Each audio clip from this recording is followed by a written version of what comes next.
Did you know that the creator of the Mona Lisa, Leonardo da Vinci, once couldn't even draw a circle and constantly frustrated his teachers with his lack of patience and tendency to give up easily? You heard that right. The man named Leonardo da Vinci truly started from a very ordinary beginning and became great through his legendary paintings and inventions.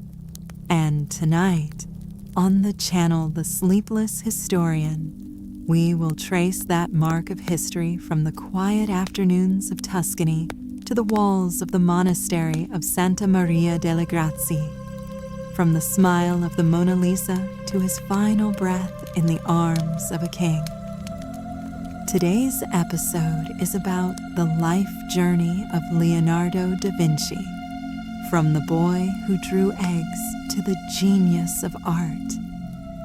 One spring morning in 1452 in Tuscany, Italy, on the misty hills, green vineyards stretched to the horizon, and amid that peaceful landscape, a child cried out his first breath in a small stone house in the village of Vinci. His name was Leonardo, the illegitimate son of Ser Piero da Vinci, a wealthy notary, and Caterina, a peasant girl.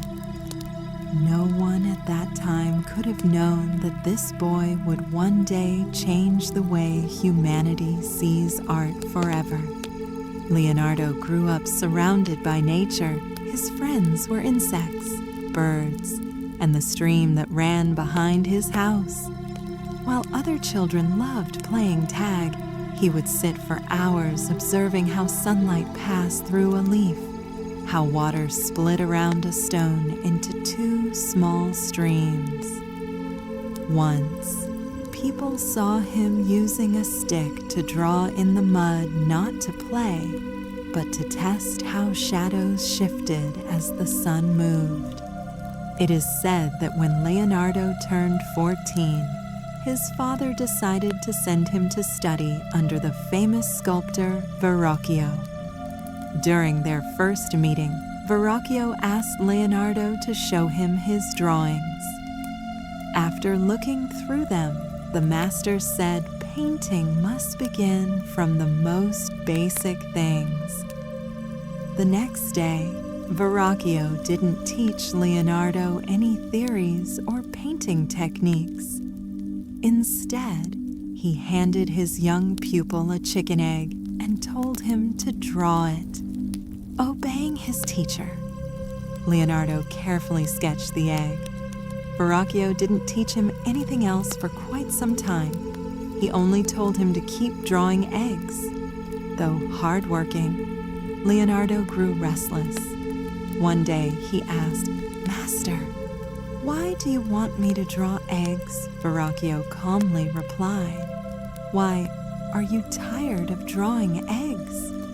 Leonardo answered, "What's the point of drawing eggs every single day?" The teacher pointed to the eggs and said, "Look closely. Some eggs are large, some small, some pointed, some rounder. Among 10,000 eggs, not one is identical to another. Even the same egg will appear different when viewed from another angle. More or less light will change its color and tone. Drawing an egg is not easy. If you do not train with discipline, how can you ever achieve anything great?" After that lesson, young Leonardo said nothing more and continued drawing eggs. No one knew then that this egg drawing lesson would become the foundation of a genius. There, Leonardo learned to observe with absolute precision, to understand that every object has its own proportion, balance, and soul.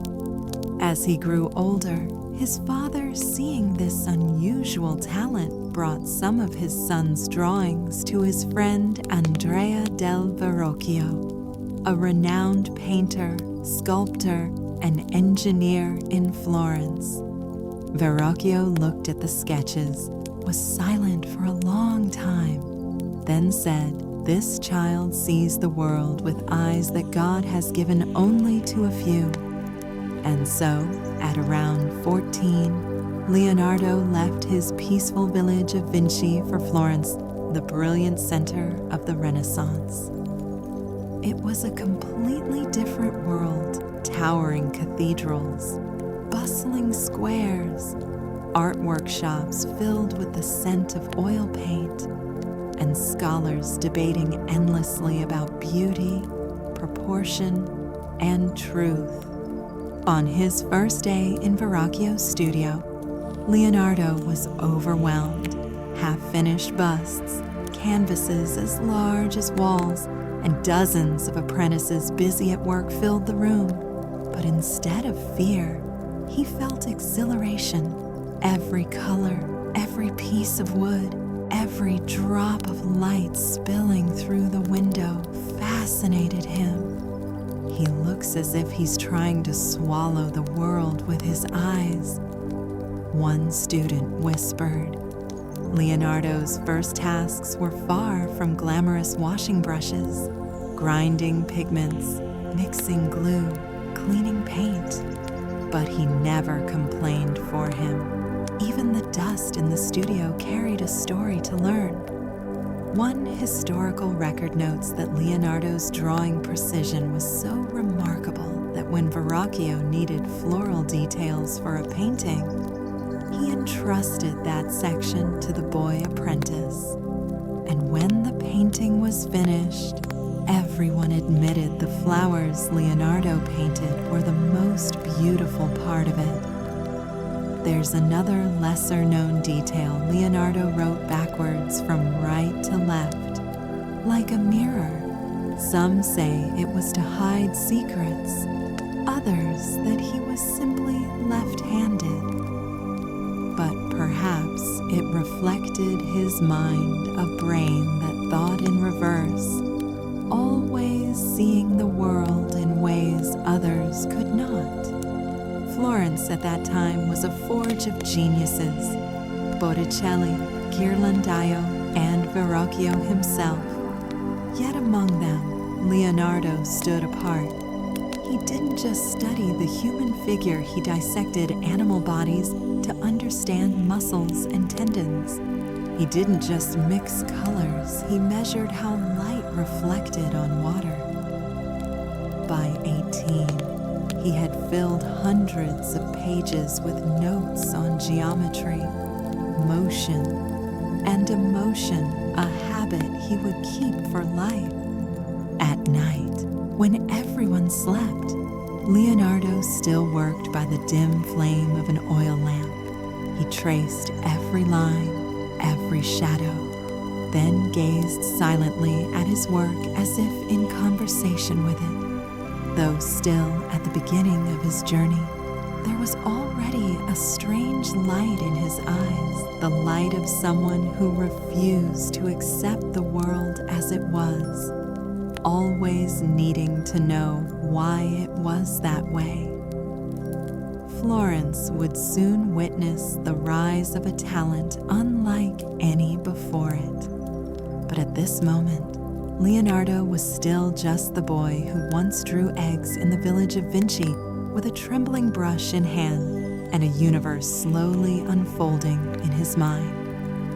Florence, 1466, the city was filled with the sounds of hammers striking, of bronze casters at work, of artists debating the color and proportions of the human body.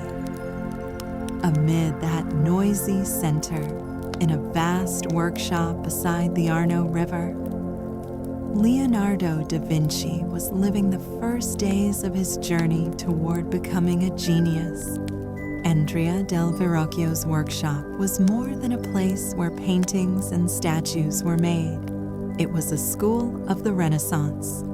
There, painting, sculpture, mechanics, and philosophy coexisted in one vibrant space. Leonardo, the youngest apprentice, was assigned small tasks, grinding minerals into pigments, mixing paint with linseed oil, sharpening carving blades, and dusting unfinished statues. But within those seemingly mundane chores, the young apprentice learned the most important lesson of all. Every small detail contributes to greatness. Where others saw drudgery, Leonardo saw opportunity, a chance to understand materials, light, and time. He once told a fellow apprentice, "Even a broom sweeping dust has its own rhythm." Then one day, Verrocchio gave him his first major opportunity to assist in painting a religious work titled The Baptism of Christ. Leonardo was assigned a minor part painting an angel standing to the left of Christ. But when the painting was finished, everyone in the workshop fell silent. That angel's gaze was tender, the lips faintly smiling, the hair shimmering with light as if alive. It was so beautiful that it outshone everything else in the painting. According to Vasari, when Verrocchio saw the completed work, he was astonished, then set down his brush. He said, half in jest and half in awe, "From this day on, I shall paint no more, for my pupil has surpassed his master." Of course, the story may have been embellished over the centuries, but everyone agrees that from that moment, Florence had a new star. Leonardo was no longer the boy who washed brushes. He had become the apprentice everyone admired. In that studio, he began to explore things no one else paid attention to, the way wind made a lamp flicker, how light refracted through glass, how the human body moved when tired. Leonardo didn't just paint with his eyes, he painted with the sharp perception of a scientist. One afternoon, as rain poured down, he watched water slide down the roof tiles and exclaimed, "It curves like a strand of hair." From that moment, he filled dozens of pages studying the flow of water, creating one of the earliest sketches on hydrodynamics, a subject few painters of his time ever considered. He also had strange habits. Leonardo wrote backward, from right to left, so that anyone wanting to read his notes had to use a mirror. Some said he feared his ideas would be stolen. Others believed he simply wanted to train his brain in a new way. But perhaps it was simply the mark of a mind that moved against the current of the world. Few people know that Leonardo was also an exceptional musician. He played the lyre like a virtuoso and even built one himself shaped like a horse's head, made of silver, producing haunting tones. When he performed before Duke Lorenzo de' Medici, the entire hall fell silent, not only because of the music, but because of Leonardo's gaze as he played dreamy, yet searching through the sound itself for its hidden laws. In his 20s, Leonardo was no longer merely an apprentice painter. He was a man learning to communicate with the universe through lines, light, and melody. But beneath that brilliance, a growing unease began to form. Nothing ever felt perfect. Every time he finished a sketch, he saw dozens of flaws, and that obsession, the thirst for absolute perfection, would be both his greatest gift and his lifelong curse. Florence was still flourishing, but Leonardo had begun to dream of a greater world. He wanted machines that could fly, humans who could transcend their limits. And driven by that hunger, he would leave Florence to a place where destiny awaited, the city of Milan. Milan, at the end of the 15th century. This city was unlike Florence, not noisy with philosophy and debates about art, but a fortress of engineering, strategy, and power. Under Duke Ludovico Sforza's rule, Milan was a symbol of wealth and ambition, and it was here that Leonardo da Vinci chose to pursue dreams that reached far beyond the canvas. It is said that when he arrived in Milan, Leonardo brought no paintings with him, only a letter of self-introduction. One of the strangest letters of the Renaissance. In it, he did not speak of painting at all. Instead, he listed that he could design movable bridges, fortifications, cannons, war machines, and civil constructions unlike any ever seen. Only at the end of the letter did Leonardo add a quiet line, "I can also paint," when needed. Duke Sforza, a man fascinated by both science and art, was impressed by this mind and immediately invited him to court. Leonardo became painter, engineer, architect, event organizer, and at times a designer of weapons for the duchy.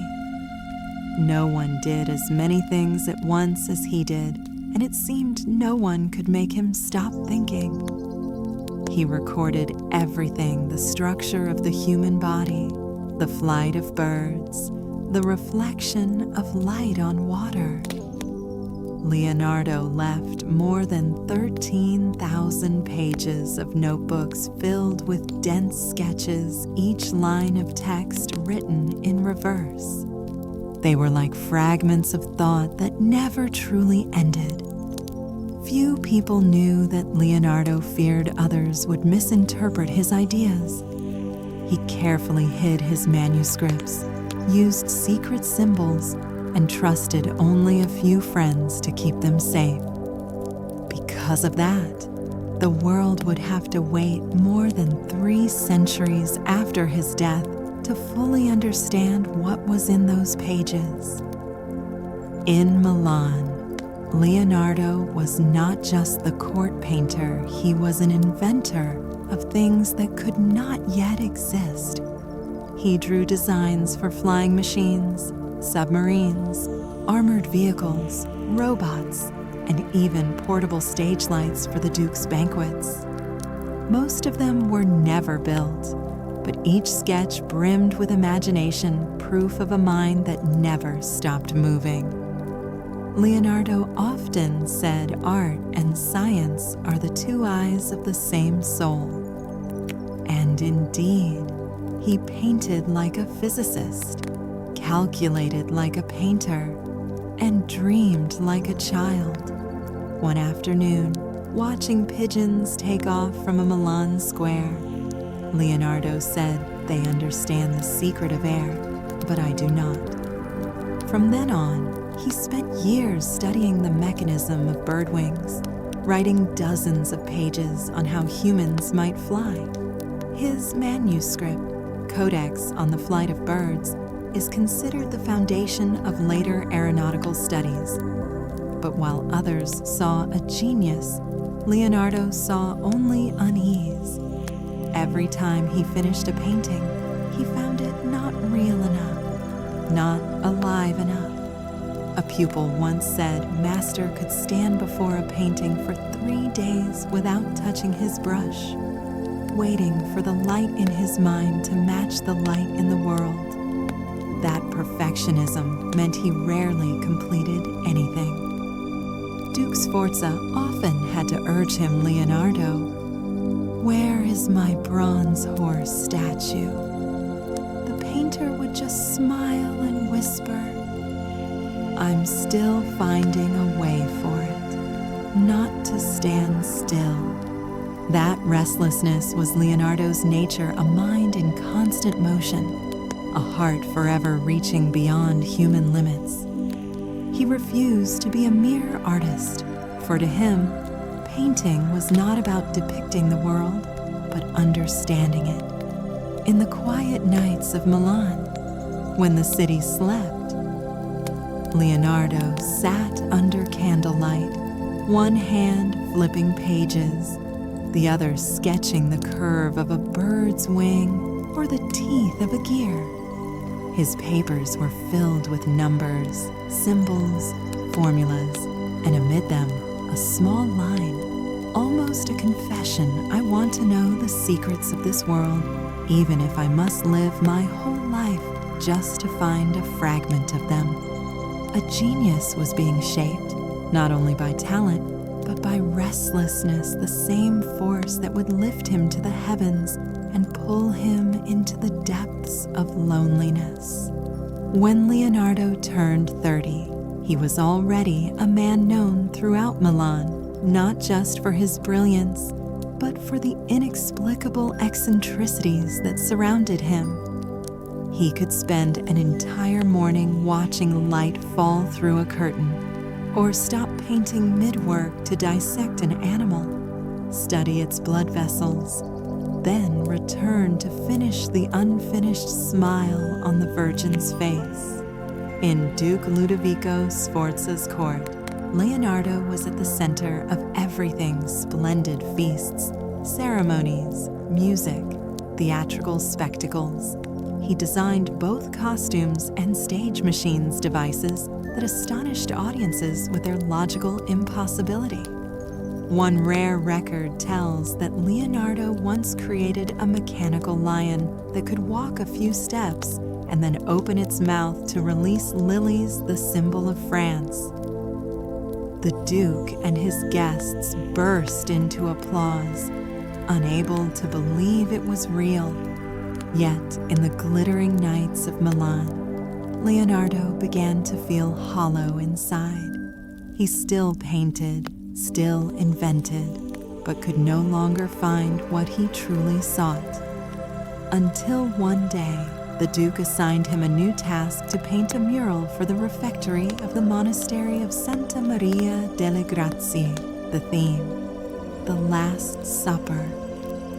At first glance, it seemed like just another religious commission, but Leonardo knew this was his chance to turn a sacred moment into a symphony of human emotion.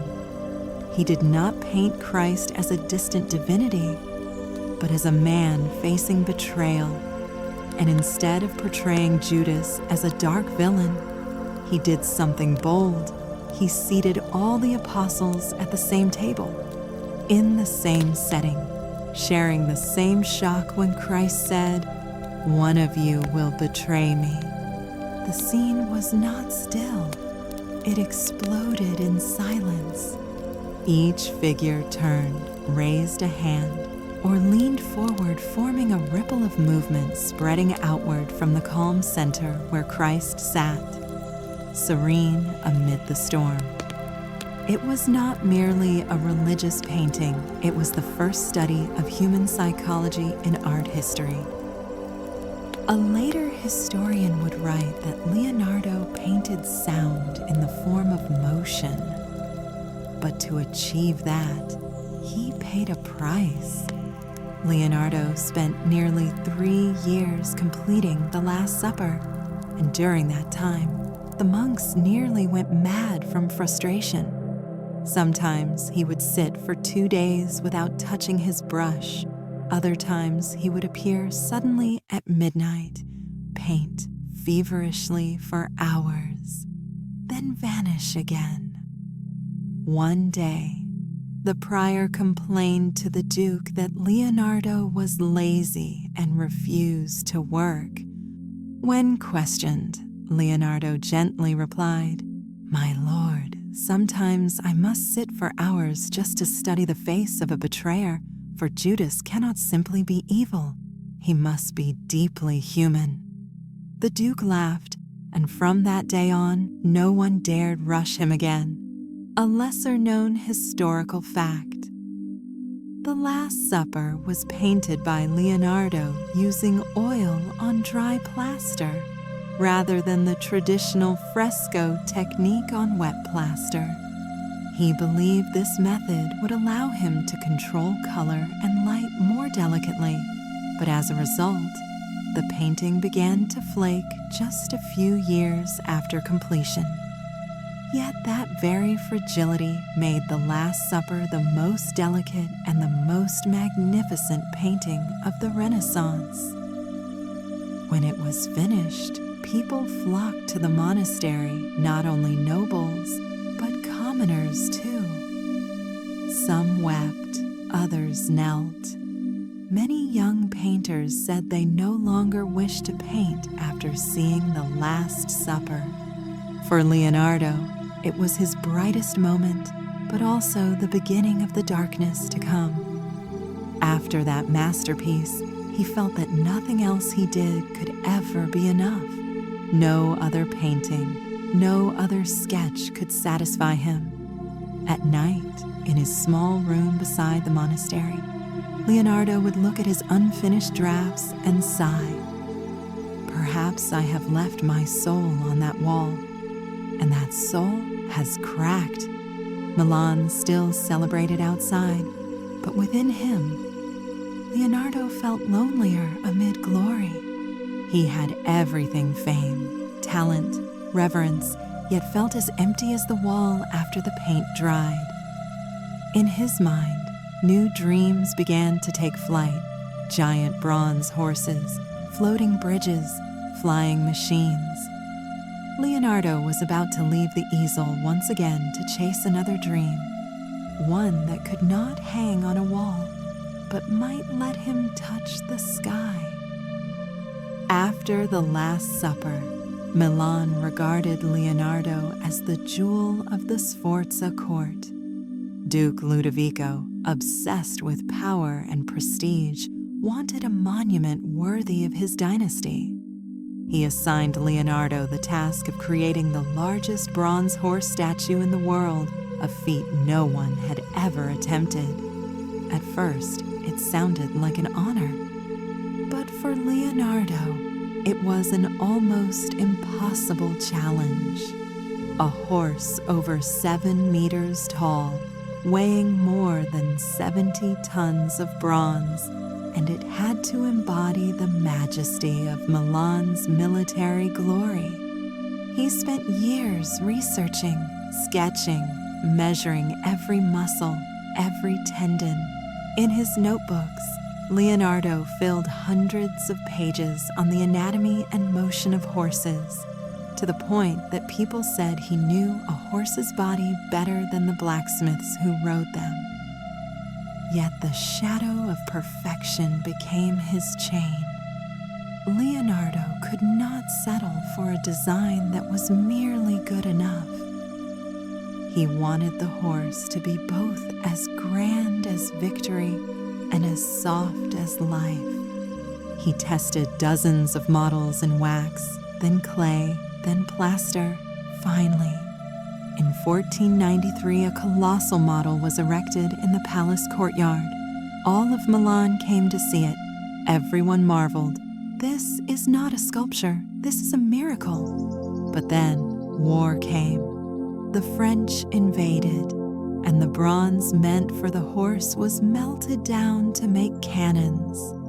Leonardo watched tons of metal his dream turned into weapons. The greatest work of his life was never completed. When the French army occupied Milan, the soldiers used the plaster horse model as target practice.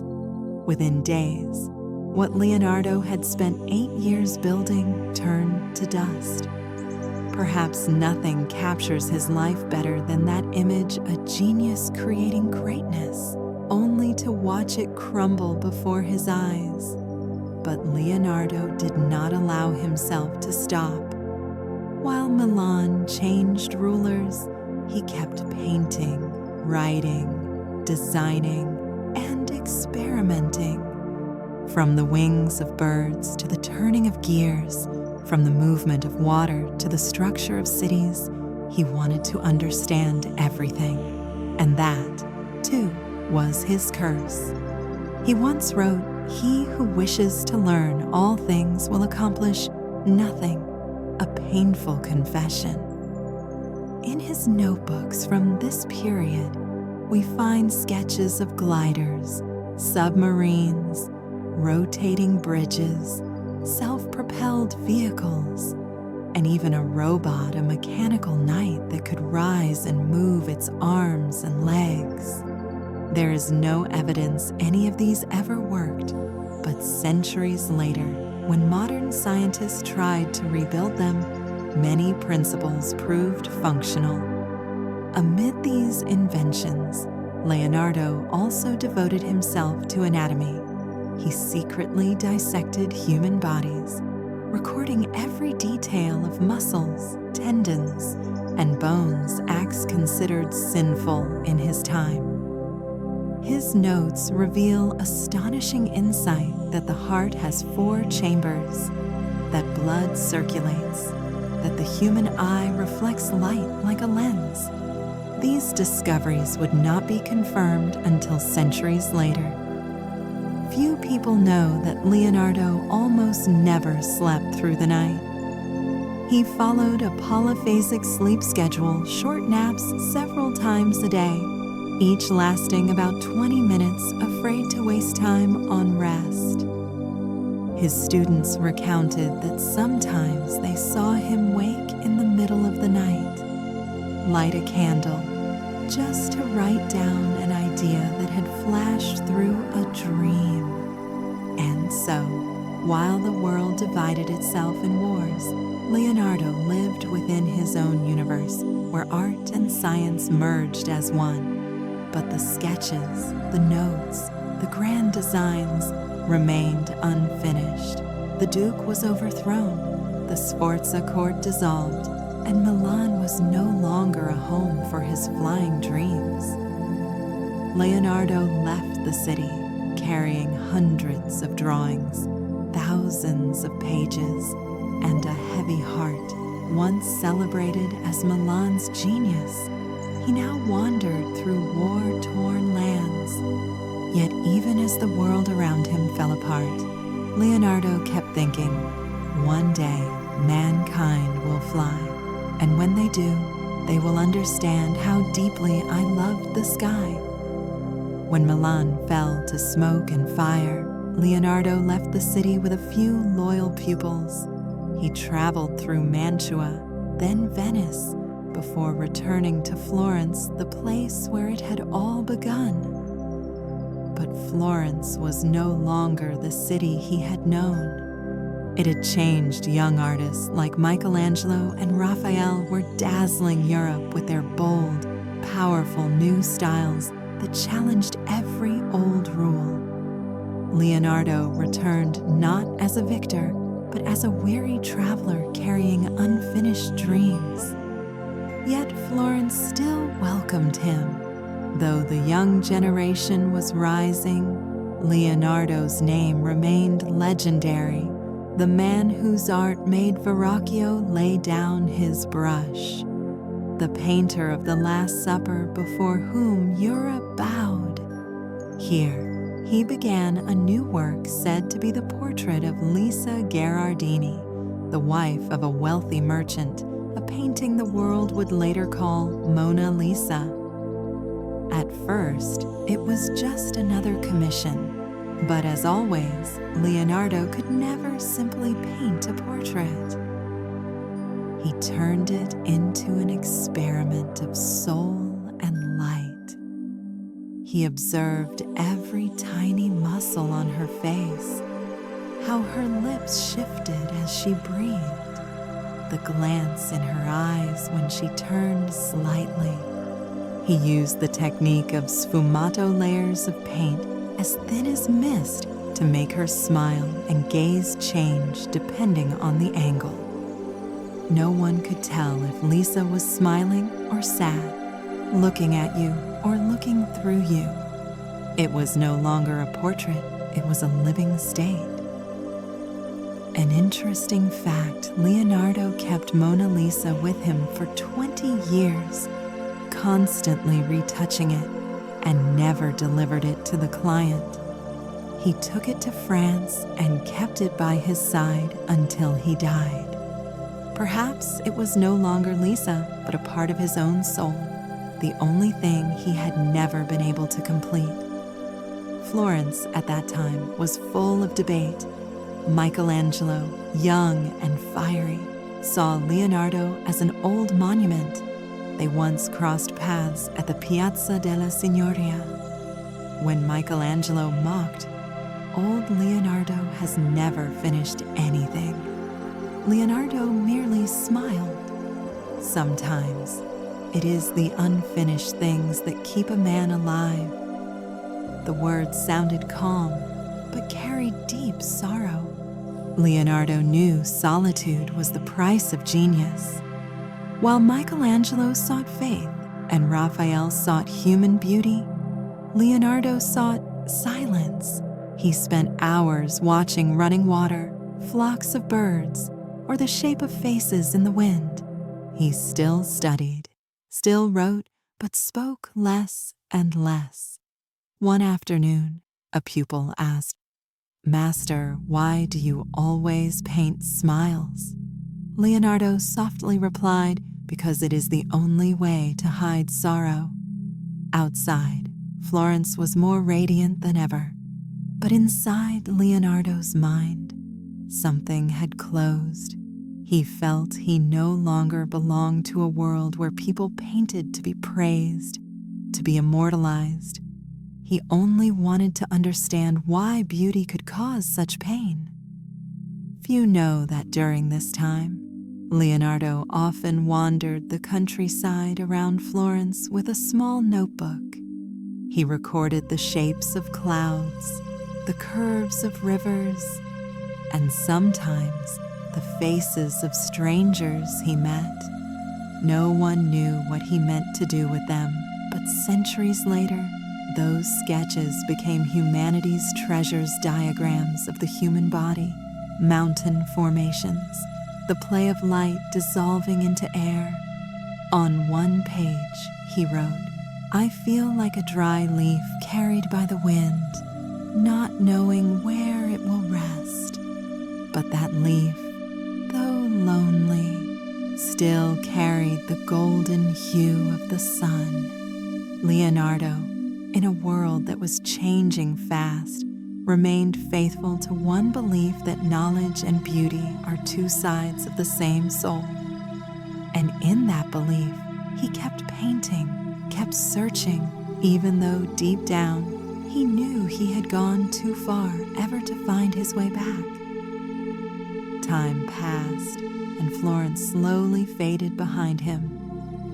Leonardo entered the final chapter of his life, no longer a man of the court, no longer a star of art, but a wise old philosopher living among sketches and unfinished dreams.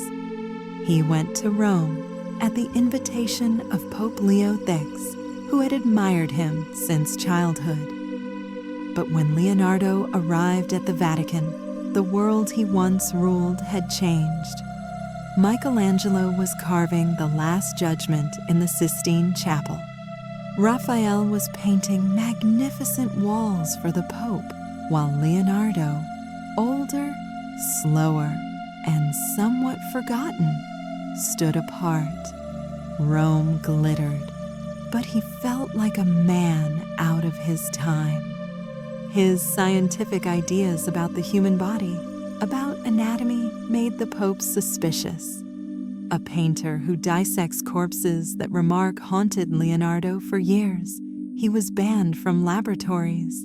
His assistants watched, and his notes deemed dangerous. So Leonardo withdrew quietly. He spent most of his time at the Belvedere Villa near the Vatican Hills, drawing the swirling curves of water.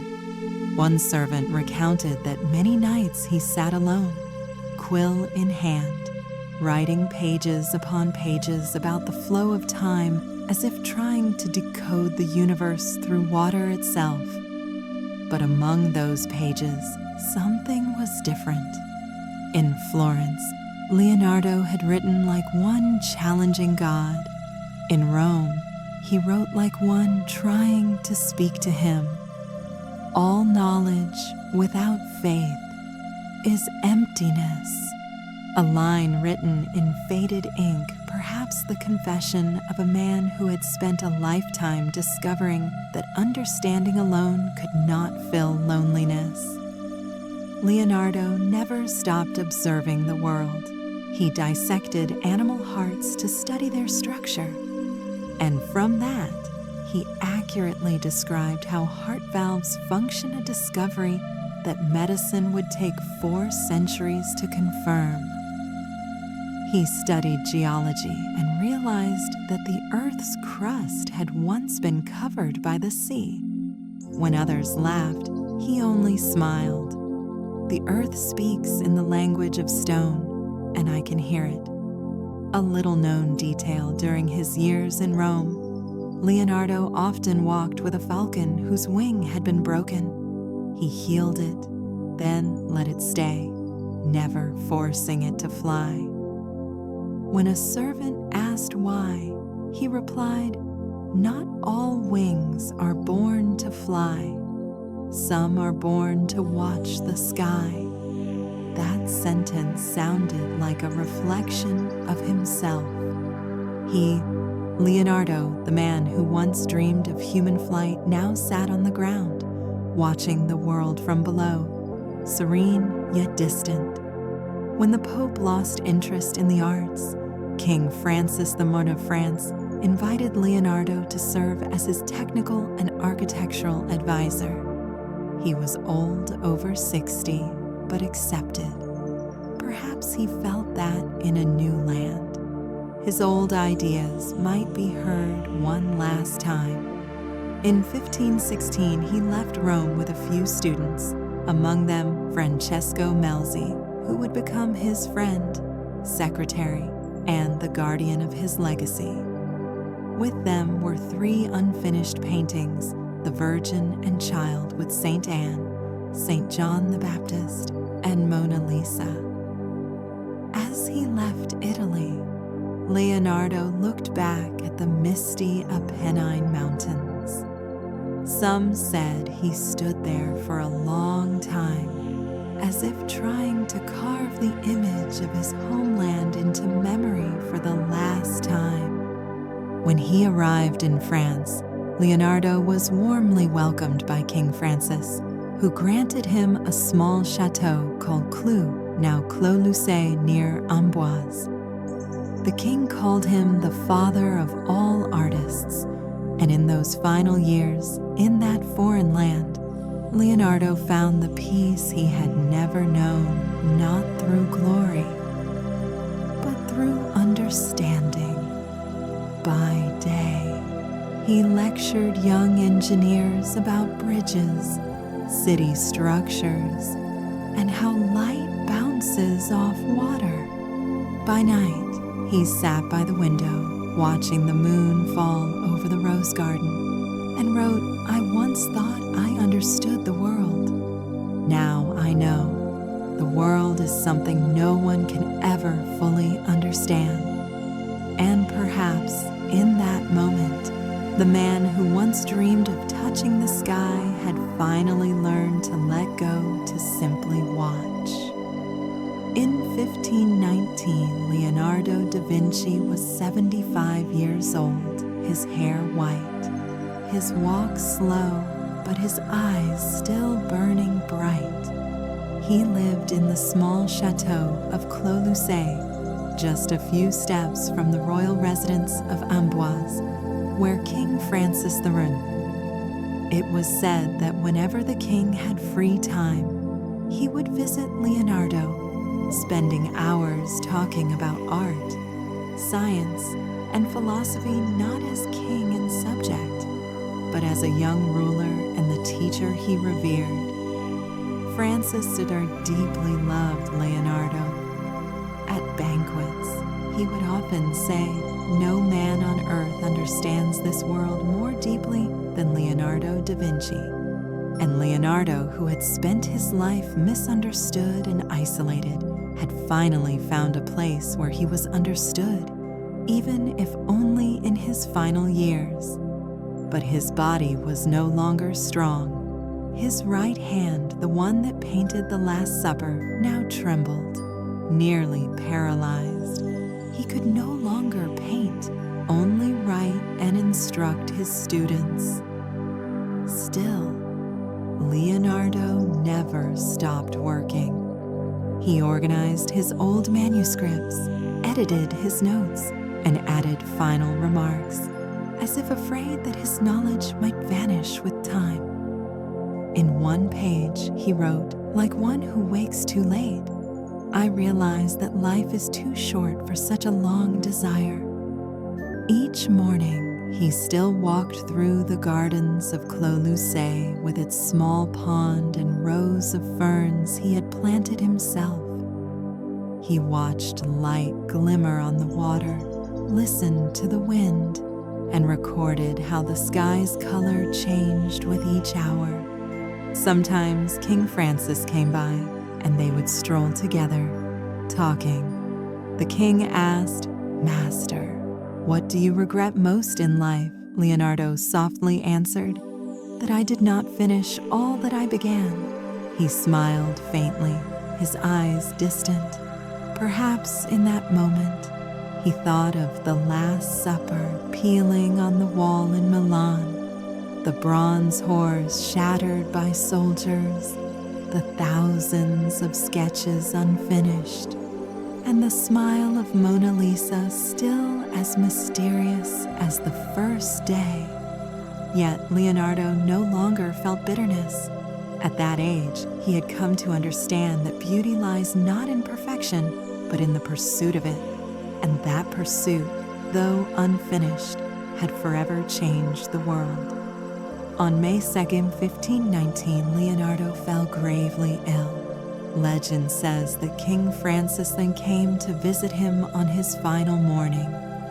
In the quiet room of Clos-Lucé, Leonardo lay in bed, his silver hair spread upon the pillow, surrounded by sketches and notes. He held the king's hand and whispered something. Some say it was gratitude, others a farewell. Then, with a gentle breath, he passed away in the arms of the King of France. Francis de Sturers, who had lost his dearest friend, said never was there a man born who knew so much, and never one who so greatly desired to know. Leonardo's body was laid to rest near the chapel of Saint Florentin, within the grounds of Amboise Castle. The world bade farewell to a genius, but his legacy would never die. His drawings of wings, of the human body, of faces half smiling spread through the centuries, becoming the foundation of modern science, art, and philosophy. Leonardo proved that art is not merely to be admired, it is a way to understand the world. And if anyone were to ask, did a genius ever find peace?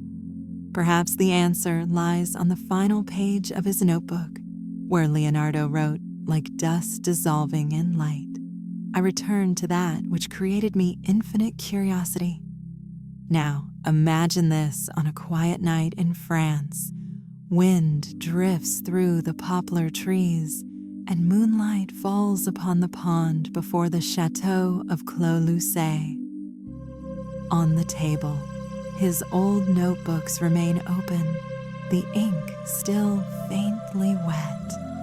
The man who once made the world look up stands silent, but his mind lives on in every curve of flight, in every brushstroke of art, in every idea humanity would later call progress. If you listen closely, you may still hear his whisper through time. Do not merely look, learn to see. Do not merely live, learn to understand.